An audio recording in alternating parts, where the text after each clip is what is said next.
nin kun ye foli ye nin ya an don kan ye an ka kɛnɛ sanumanba in kɔnɔ. Bi kunnafoniw ka girin u ka ca an ka heure lajɛ fɔlɔ kɛ. Parce que kunu an y'a kanu k'a fɔ an m'an yɛrɛ lafiya dɔɔni ka sababu kɛ an tun y'a kanu jamanaden fanba o k'i se k'i hakili jɔ an ka jamana kɔnɔ a bɛ ye ko an ka dɛrɛya an ka yɛrɛya walima anw ka jɔnya ka bin ka bɔ an kan o kɛlɛ minnu n'olu kɛra kabi kunu fo kana se don min na a fɔra ko anw ka jamana kɛra anw ta ye ni Jeli Bazuminɛba ale nan'o da dɔnkili da ko Maliba kɛra anw ta ye i b'a ye ko o san 60 o ye san 65 sɔrɔ. Donc an y'a kanu k'a fɔ maliden fanba olu hakili ka jɔ o ɲɛnajɛ in kan o ka kɛ maliden bɛɛ ka ɲɛnajɛ ye o la sa kunu an ma sɔn ka na mais an ka nin baara in na don o don baara de don n'i ye tile kelen bila cɛ na min f'i na tile filanan i yɛrɛ de kɔni bɛ dɔ kɛ ten sa sinon i yɛrɛ t'a dɔn i kan ka min ta i kan ka min bila o la sa an bɛ na dɔ fɔ o kow ɲɛw la a bɛ ye o siratigɛ la ko n'i ye jateminɛ kɛ i bɛna ye k'a fɔ n'i y'an ka ba Maliba in ta o ba Maliba a ko ka ca nka a ko minnu ye tare ye olu man ca o de ye jamana in sɛgɛn jamana ko ka ca mais a tare kow man ca o siratigɛ la sa a bɛ ye k'a fɔ ko fɛn bɛ tali kɛ Semaine nationale de la réconciliation o de tɛ senare ya senare don mais senare don senar ayiwa a bɛ n'a fɔ o sigi kɔni u bɛ kuncɛ waati min na a yera ko an ka jamanaba in kɔnɔ yan ko bɛn o kɔni sɔrɔla sa bɛn sɔrɔla wa bɛn yɛrɛ fɛnɛ a sɔrɔla koyi ka sababu kɛ an ka jamana kɔnɔ kɛlɛ min n'o bɛ sen na o kɛlɛ o kɔni na wolo sa o kɛlɛ o bɛ wele ko Bigini ani Bagaga Bigini Bagaga o ni Mariamba Mariamba a bɛ n'a fɔ kɛlɛ min n'o tun bɛ Mali kɔnɔ o kɛlɛ o kɔni banna sa pewu o bannen pewu donc a bɛ n'a fɔ semaine kɔni a sigi kun o sɔrɔla Mali kɛlɛ banna an tɛna dɔ fɛnɛ fɔ o tariku la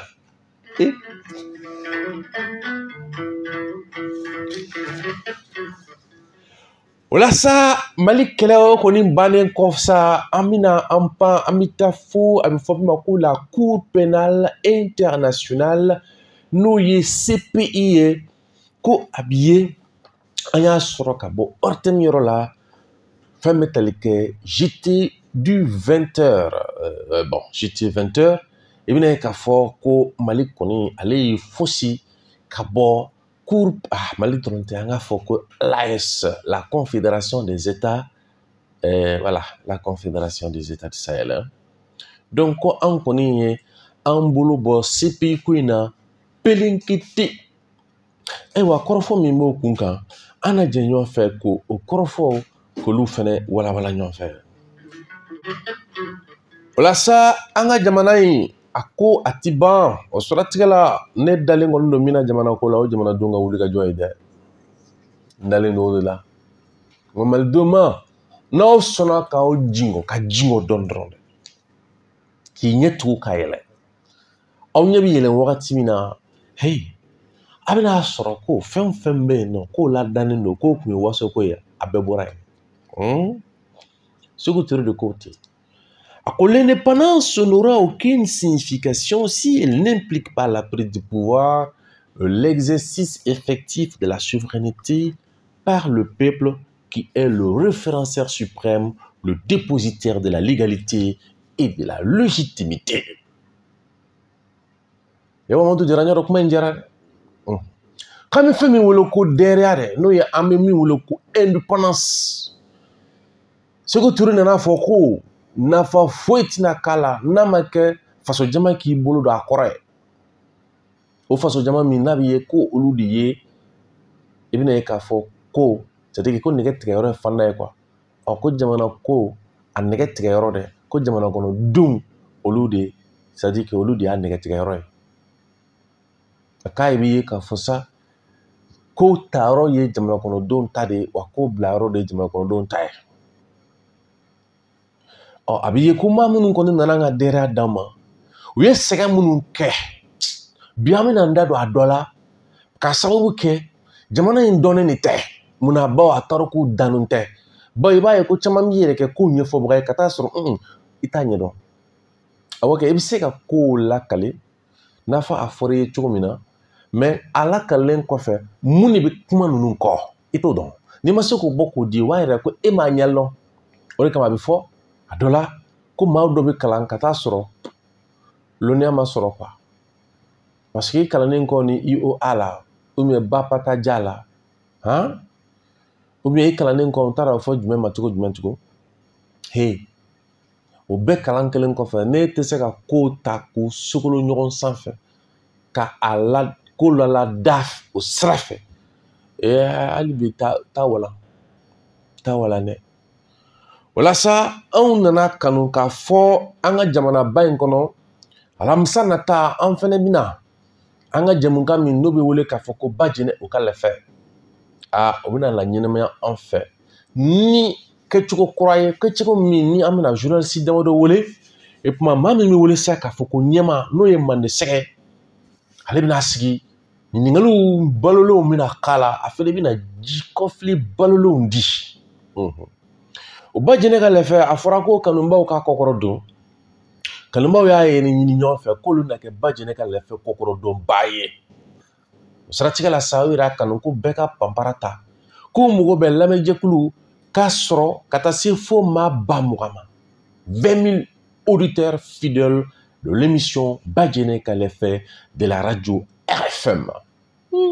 cɛ n'o kɛra o san an tɛna to o san ɲɛnajɛw kɛ fɛn na 26 mars la cɛ u bɛ se ka ko caman dilan jamana kɔnɔ dɛ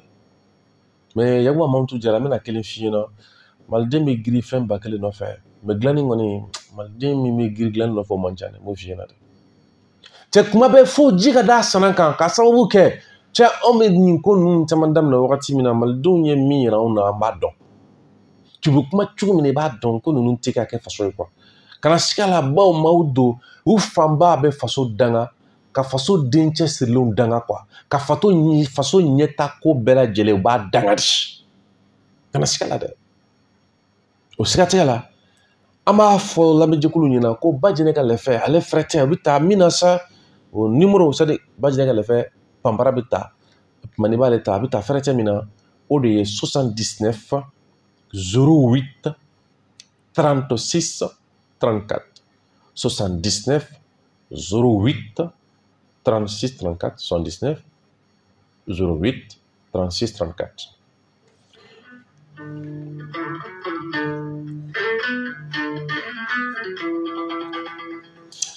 o la sa sɔni ani fɛn bɛ tali kɛ Monsieur Mayiga an n'ale bɛna kari ɲɔgɔn na mais yan'o cɛ sigi kɛra o kumana lamɛnjɛkulu fɛ k'a fɔ novembre kalo tile 16 2025 ko sigi belebele o na kɛ radio RFM bulonba kɔnɔ sigi min ni a kun ye bɛn o ni malidenw ka ɲɔgɔn minɛ fo ka taa se hakɛ ja malidenw kan ka se k'u hakili jɔ fɛn minnu fɛ o ni diɲɛmɔgɔ fana kan ka se ka fɛn min lamɛn maliko la awɔ parce que don tɛmɛnen na an ye ko ninnu caman dilan tan ne bawo sira tununa mɔgɔw la dɛ kana siga la sira dɔ dara mɔgɔw dɔ de fɛ o jamaw man ca o mais tuma min na k'o kɛra sangawuli jama bɛ na ni jama nana et en ce moment l'arbre cache la forêt awɔ kɛ yiriw bɛna kungo datugu sa ala n'o de kɛra le poisson se noie dans l'eau et n'o kɛra ji bɛ jɛgɛ dun awɔ kɛ ji bɛ jɛgɛ dun bon i b'a ye san filɛ nin ye min kɔnɔ nin ye n'an donna a fɔ min ma sa ko labyrinthe Yakuba Mamutu Jara ne ye malidenw to nin kɔnɔ kana siga la u bɛ ɲɔgɔn dun ka ban u bɛ ɲɔgɔn dun ka ɲɔgɔn ban parce que an kana ɲɔgɔn nɛgɛn kuma o ka nɔgɔn maliden bolo mais kuma kelen kɔfɛ an bɛ mun de kɛ a dɔ la i b'a sɔrɔ maliden bɛ kule hali degun min yɛrɛ n'o ye degun min b'a farisogo la yɛrɛ a tɛ degun ta yɔrɔ yɛrɛ dɔn n tulo bɛ kɔrɔbalen mankan na k'a fɔ k'a bɛna kunkolodimi fura di peut-être jijɛ wara ma i b'a sɔrɔ jijɛ wara bɛ ka kunkolodimi de furakɛ mais peut-être a bɛ se ka kɛ hali peut-être bolodimi de bɛ ka kunkolodimi kɛ a bɛ se ka kɛ sen de bɛ ka dimi mais kunkolo bɛ ka sentir ouais parce que souvent mɔgɔ dɔw tɛ jeli ni gɛnɛgɛnɛ dɔn ka bɔ ɲɔgɔn na bon jamana ko fana bɛ ten de quoi i b'a sɔrɔ mɔgɔw bɛ kule walayi an ka kɛ tan e bɛ ka kule kɔlɔlɔ de da la c'est comme n'a fɔ ta donna ta dɔn wɛrɛ e tɛ k'o yɔrɔ ɲini yɛrɛ sisi min bɛ k'e ɲɛ tɔɔrɔ dɛ e bɛ k'a fɔ k'i bɛ sisi in de kɛlɛ k'o bɛn quoi nka e yɛrɛ t'a ɲini ka taa faga yɛrɛ wa kuma dɔ la a b'a sɔrɔ a yɛrɛ tɛ fɛ ta ka faga fɛnɛ koyi an bɛna n da don a la i bɛna mɛn u tɛ fɛ ta ka faga koyi kana siga a la dɛ i t'a dɔn k'u tɛ fɛ ko ta ka faga o f'i ka wuli k'i bɛ taa in faga e de y'a don n ko dɔ de y'a don il y a quelqu'un oh il y a quelqu'un qui est le pyromane.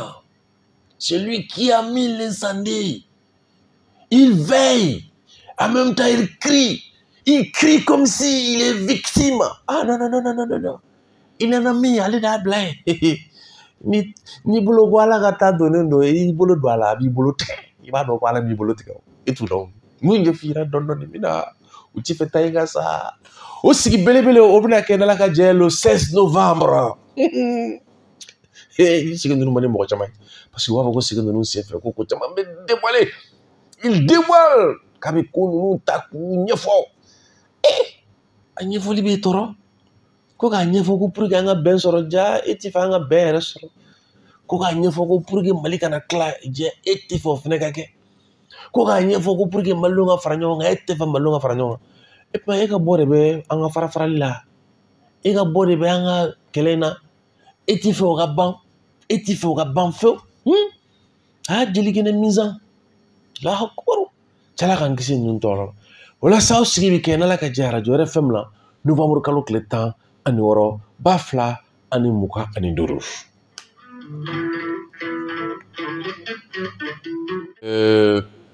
ɲɔ ka ca wugu la o siratigɛ la amidu an bɛ min fɔ mɔgɔw ɲɛna dɔrɔn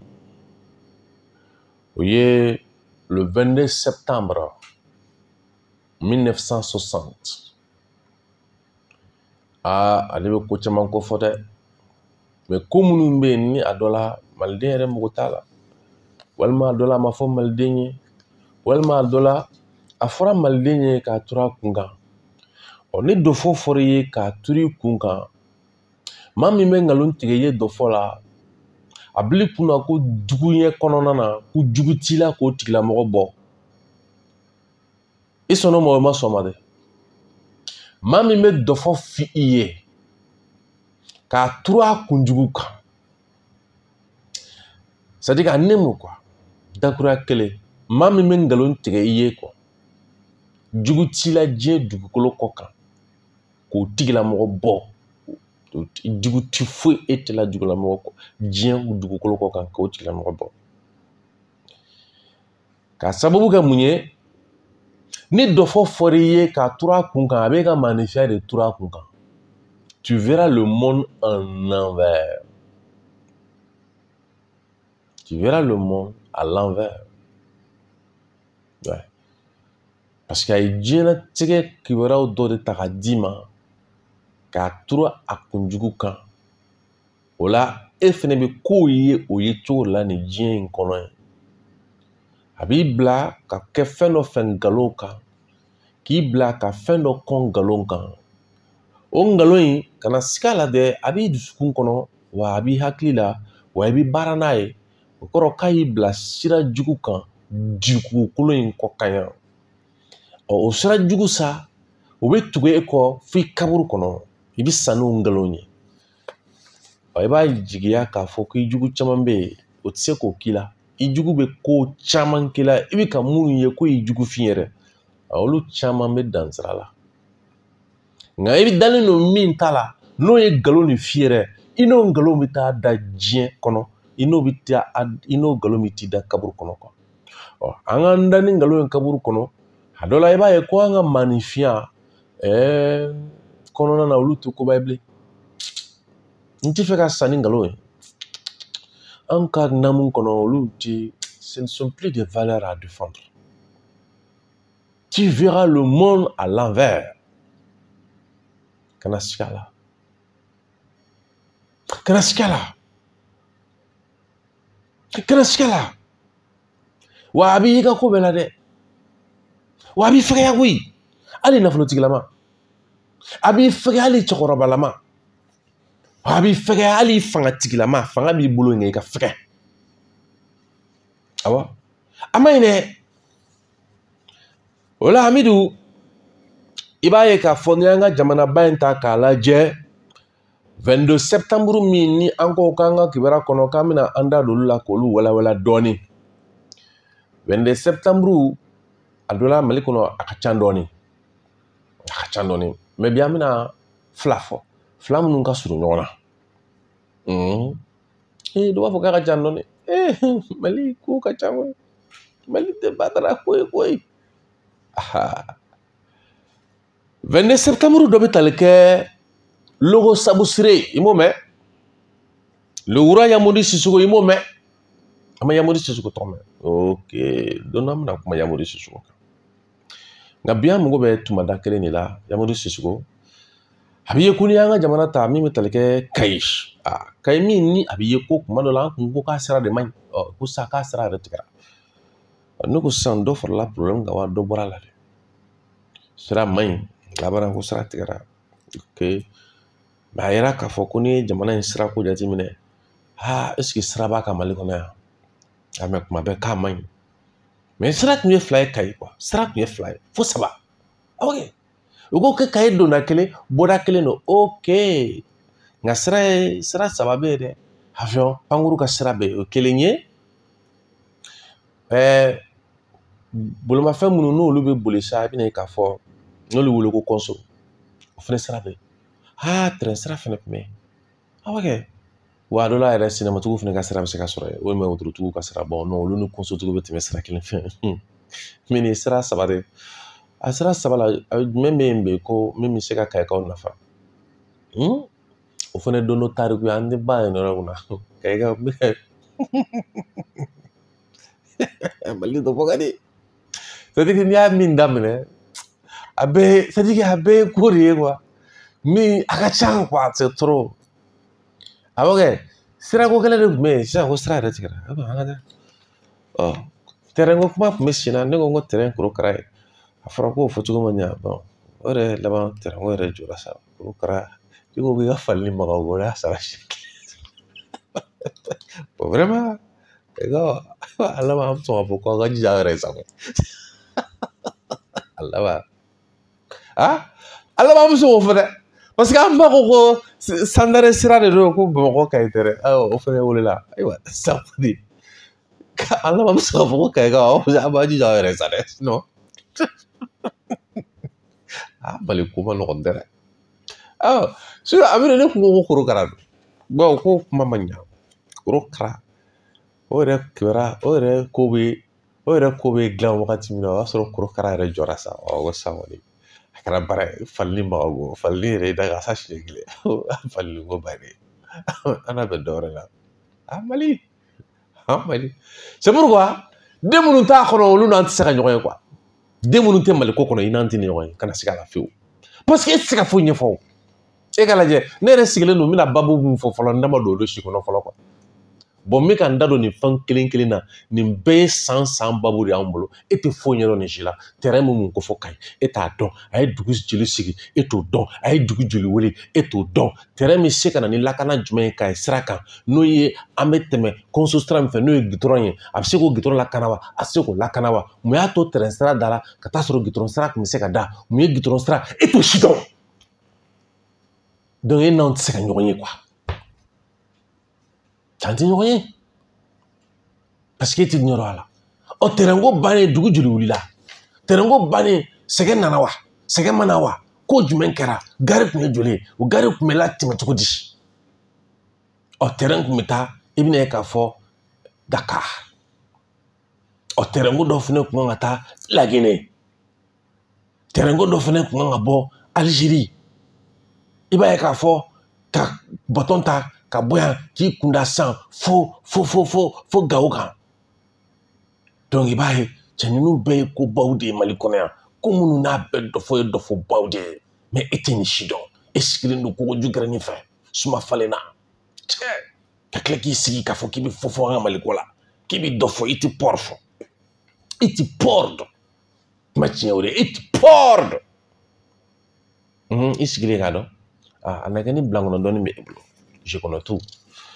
O la sa i bɛna mun ye sa, Kaye toujours an bɛ yen de. Ok, parce que an bɛna an da don Kaye sɔrɔ la, donc an bɛ bonya masegin k'aw ye, hali n'a sɔrɔ a dɔ la a n'a bilenna, hali n'a ma sɔn k'a fɔ ko Kaye kaw a jija n'a a jija ko la cɛ. O Logo Sabu Sire a bɛ ye k'a fɔ sa ko septembre kalo tile 22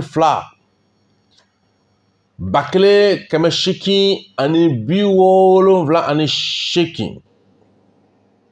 le 22 septembre 1878 kɛlɛba nana bin i bɛna ye k'a fɔ Logo Sabu Sire kan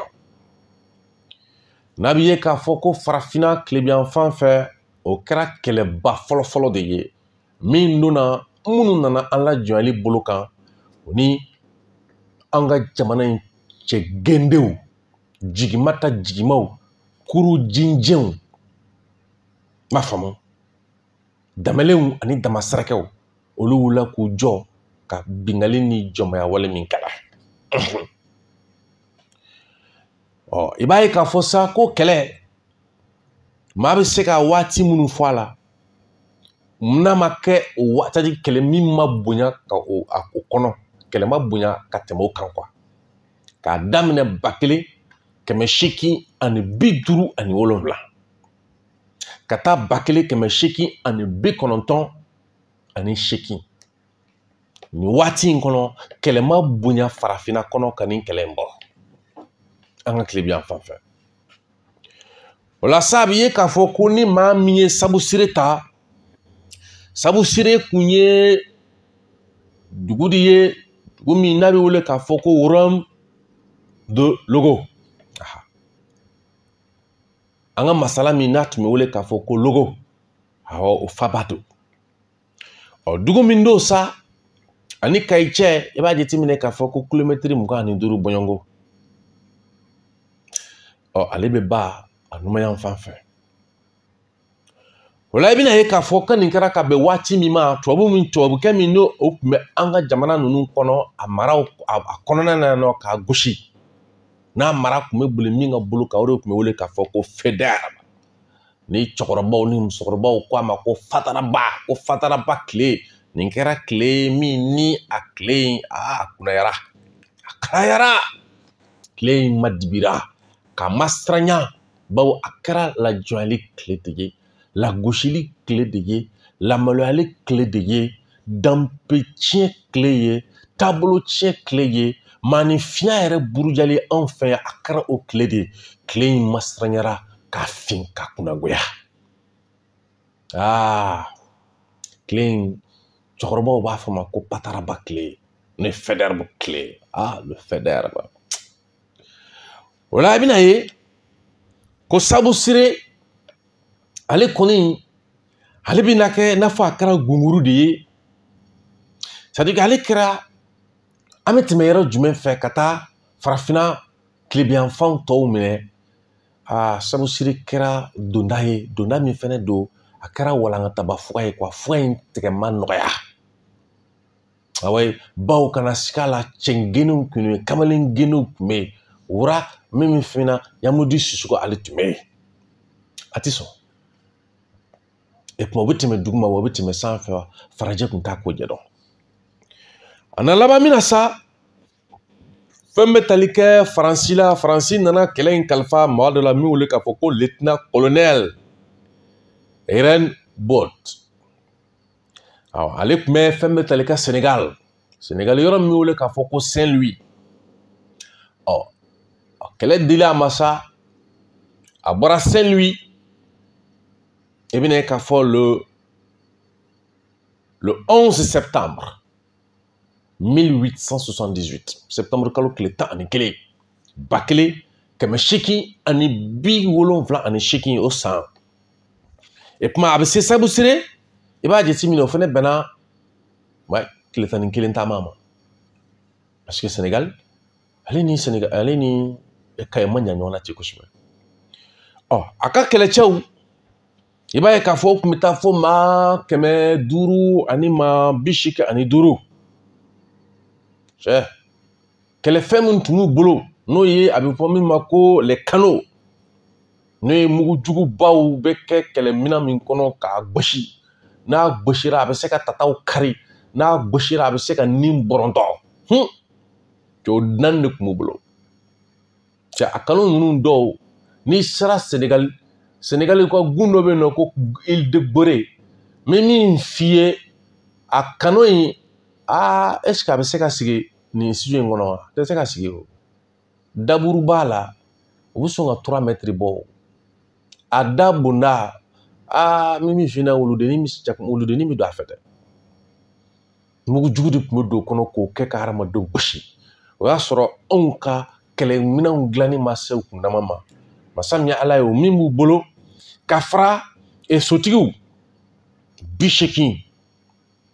o la sa kɛlɛ kɔni nana wusu kɛlɛ wusulen sebaya kɔni nana sɔrɔ Faransi fɛ nin cogo la o sebaya sɔrɔla kun jumɛn kan parce que le roi Ɲamodi Sisoko kuma ale nana fatu kɛlɛ kɔnɔ a dɔ la an ka jamana kɔnɔ ni ɲɛma kɔnɛ ni ɲɔgɔnna si kasara sɔrɔ wa baara de wulila koyi sebaya kɛra Faransi ta ye sebaya kɛra Faransi ta ye nka a ma nɔgɔya dɛ ka sababu kɛ Faransi kun sigilen tɛ n'a ye k'a fɔ ko ale ka maa minnu bɛ sa don n'a nataw la an n'olu datuw di parce que u kun da tu ko olu ka maa bɛ se ka sa kɛlɛ kɔnɔ quoi jango u ka ofisiw mais nin kɛra nin don dɛ o de kama tubabuw yɛrɛ ma ɲina don in kɔ fewu le 22 septembre 1878 Mamadu Jara n'i ka mɔgɔ kun ye forfait kɛ u kun tɛna sɔrɔ direct la n'u ma forfait k'u kun cɛ an ma kɛ cɛ min mana an diya ye don min na ye cɛ o tɛ sa mais nin yɔrɔ la n bɛna fɛn min f'i ye dɔrɔn c'est à dire que i b'a dɔn c'est pas facile quoi n'i ko k'i bɛ journal kɛ Mali la c'est pas du tout facile quoi voilà parce que ni an y'an ka dun kibaru kɔnɔ quoi mais kuma kelen kelen an ka to ka nin fɛn ninnu kɛ o ka fisa n'est-ce pas parce que i bɛ nin sigi k'i bɛ kibaru de di mɔgɔw ma fɛnw kan fɛn minnu bɛ yen nɔ dugumala tɛ mɔgɔw bolo donc a tɛ se ka fara ɲɔgɔn kan o a tɛ se ka fara ɲɔgɔn kan quoi o la mun de bila kɛ ni maa kelen o don dugu kelenw bɛ yen dugu kelen dɛ o don kɛlɛbolo kelenw bɛ yen o don cɛminɛcɛw bɛ yen u faralen don ɲɔgɔn kan n'u kun farala Yamuri Sisoko kan ka fara Sabu Sire kan tɔgɔkɛ kun bɛ bɔgɔ don o tɛ fara kan o tɛ fara kan a bɛ ye ko a dɔ la maa min yɛrɛ ni Yamuri tun bɛ baara kɛ ɲɔgɔn bolo walima a dɔ la ani min tun ka surun walima a dɔ la ani min tun bɛ baara jɛɲɔgɔn tun b'a ni mun cɛ bon n'a bɛ ye k'a fɔ ko tun ye Seku Umaru ni kɛlɛcɛ 1500 tun b'o bolo fɛnɛ falen n'u nin na bon tɔw ni olu fɛnɛ bɛnna ko dɔ la bon bɛɛ tɛmɛna ka sira fɛ kɛlɛ tora Yamuri kelen bolo Yamuri binnen sira bilalen nin ye kunun kuma de dɛ n bɛna ni bi kuma de don ɲɔgɔn na quoi pour que k'a dɔn k'an ta in ta yɔrɔ ka jan dɔɔnin dɛ n b'o f'i ɲɛna dɛ an ta in ta yɔrɔ ka jan koyi dɔ ma kɛ 2012 wa kɛlɛ ma bɔ Libi ka na Maliyɛnw ma bɛn a la koyi ni kɛlɛ fɛnɛ bɔra Sénégal a bɛ na nin kɛra kunun de ye n bɛ ka ɲɛ f'i ye de sa e t'a ɲɛdɔn sa hakili sigi hakili sigi sa e bolo ko bi ko de don wa e bolo ko ne bɛ ka kuma min fɔ n'a bɛ ka digi e la ko ne kan bɛ bi ma wa bɔ yen sa ne ɲɛ t'i la yɛrɛ bɔ yen a ye mɔgɔw tɔɔrɔ wa an b'an ka sɛbɛn ɲɔgɔnna an b'an ka sɛbɛn kuma la a bɛ kuma caman la mɔgɔ da la c'est pas possible quoi i fɛn min ye bi kɛlɛ o bɔra Libi u bɛ bɛɛ la ka kɛlɛ kunbɛn ɔ ni kɛlɛ fɛnɛ bɔra kunu Senegal ka kana Mali kɔnɔ ka Mali dugu fɔlɔ k'o minɛ kayi ma bɛɛ la Mali ma bɛɛ la dɛ o kɛlɛ kelen de nana o nana ka na n bɛna min f'i ye ka yɛlɛ bɛɛ kan o cogo kelen na fo ka bɛɛ kɛ jɔn ye k'i siri k'i kɛ jɔn ye kuma tiɲɛ o de bɛɛ u banna ka min kunbɛn kɔnɔ cɛ 500 ani 85 farajɛ o kɛlɛbolo de nana Yamadu ko ayi k'a tɛ fo jikun cɛ kɛlɛ ma kunbɛn o binnen ta nana don o ta min donna a ye dugu ni cɛ duman ni muso duman dugu cɛ a y'a kɛlɛ y'u dun ni kelen fara ɲɔgɔn kan tɛ ka kɛ ka kɛlɛ kunbɛn bɛɛ kan bɛ ko ale kelen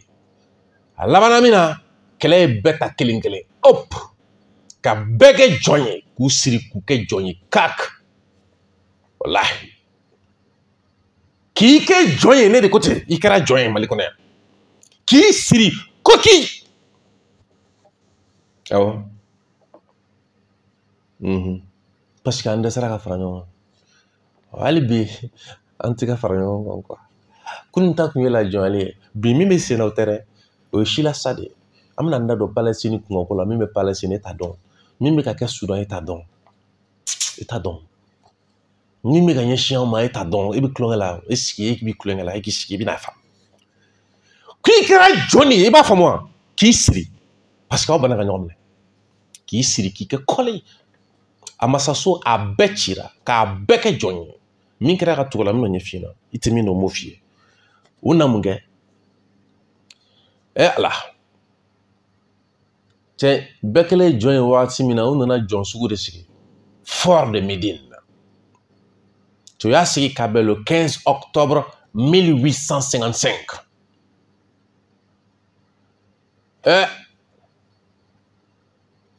ne tigi Ala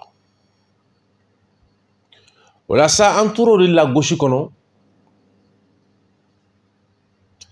fo an ye san 82 de kɛ ni lajaba kɔnɔ san 82 jɔn sugu de b'an ka jamana kɔnɔ o san 82 dɛ tubabukɛ kun ta kɛra jɔnsan de ye farafinkɛ kun ta kɛra jɔnminɛ de ye ka taa feere tubabukɛ ma farafinkɛ min banna n bɛna ɲɛfin de sa Ala n'a y'a ɲɛdɔn de a kɛra anw ɲɛna yan i ta ɲininka e filɛ min na e bolo ko kɔrɔ dɔ wa n ko tiɲɛ de don n b'a ɲɛfin dɛ i b'a faamu tubabukɛ min n'u banna dɛ ka ɲɔgɔn minɛ k'a kɛlɛ k'a kana n'an ka danbew tiɲɛ dɛ o tɔgɔkɛ o nan'i sigi k'i yɛrɛ kɛ jɔn feere c'est-à-dire que o kɛra jɔnsanna ye quoi o kun tɛ mugu ci bilen u yɛrɛ tun bɛ mugu ci ka ɲɔgɔn minɛ ka ɲɔgɔn feere o tubabukɛ ma san 82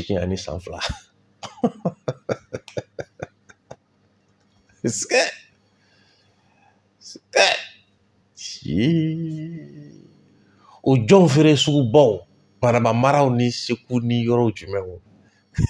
Kayo ni maa sugu yɔrɔ dɔn a jɔn feerelabaw n'a jɔn minɛlabaw bɛɛ tila ka kɛ jɔn ye ni jamana in marike ma nɔgɔn dɛ mais ni jamana in n'i b'a tariku fɔ kabako don dɛ diɲɛ kɔnɔ dɛ a bɛɛ bɛ ɲa parce que n tɛ ka mɔgɔ tɔgɔ fɔ walima a bɛɛ bɛ ɲa parce que n tɛ ka kabila tɔgɔ fɔ quoi n'a sera o yɔrɔ ma sisan e kana siga la kana siga la dɛ kabila dɔw de y'a kɛ dɛ kana siga la dɔw de y'a kɛ ɲɔgɔn na quoi kana siga la ko a tariku bɛ yen o de kama kuma la Mali tariku ko ni ne wele a kɛnɛ kan ne tɛ kuma o parce que n b'a dɔn min kɛra quoi cɛnni kɛra koyi mais i b'a kalama ko hali sini o cogo kelen don wa a ma yɛlɛma yɛrɛ san 80 ani san 2 o san 80 ni san 2 i b'a ye k'a fɔ waati laban ninnu na a bɛ fɔ waati minnu ma 1930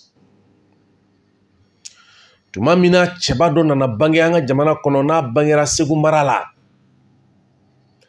n'a bɛ wele k'a fɔ ko cɛmɔgɔ Garan Kuyate i Kuyate n'a bɛ ye k'a fɔ ko o Kuyatela kan ninnu Mali tarikuw la kana siga la fo kunu fo bi a kana k'i kɔnɔ ko ne ta in ye gansan ye dɛ ne to yen ne tɛ kunun kow don n'an nana ji min b'a ɲɛ f'i ye Ami o tɛ ne to yen laissez-moi en paix voilà